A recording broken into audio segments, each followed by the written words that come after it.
Hello, you wonderful people, and welcome to another Nerd Mode. This being a show I introduce you to a series that you may or may not be familiar with.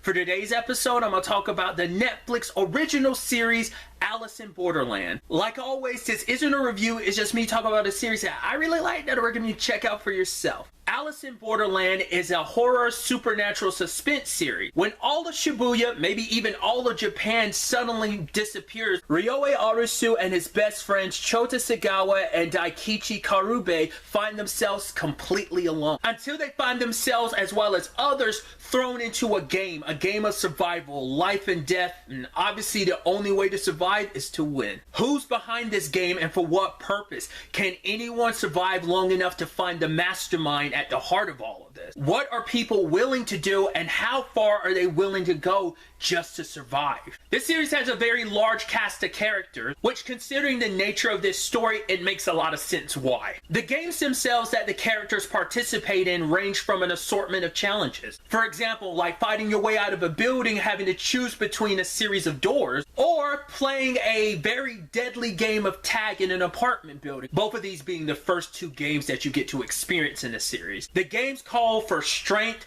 quickness, as well as smarts, but it also sometimes call upon the willingness to betray others.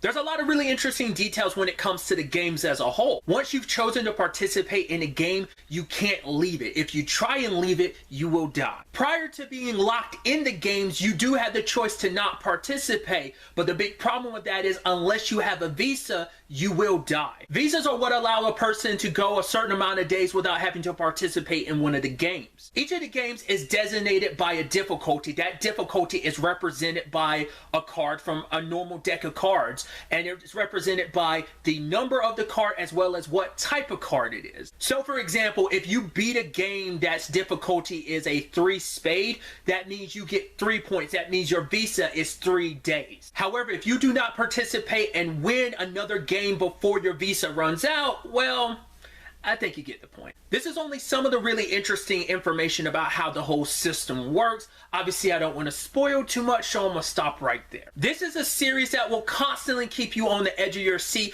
because you're never quite sure what the next game might be, nor are you ever sure what the outcome might be. Who will live? Who will die? Sometimes things come down to the wire. That last second can be the deciding factor between living or dying. And probably one of the most important things to keep in mind when it comes to these games, that they are never quite what you think they will be. They can be very deceptive, and they can cause and mislead someone into thinking things are one way when in actuality they're a completely other thing. Alice in Borderland is based on a manga of the same name. The manga series is complete. It finished with a total of 18 volumes. Season 2 of Alice in Borderland premieres on December 22nd. But really, that's all I want to talk about. So the next time we meet, be happy, be safe, live life to the fullest, and enjoy it.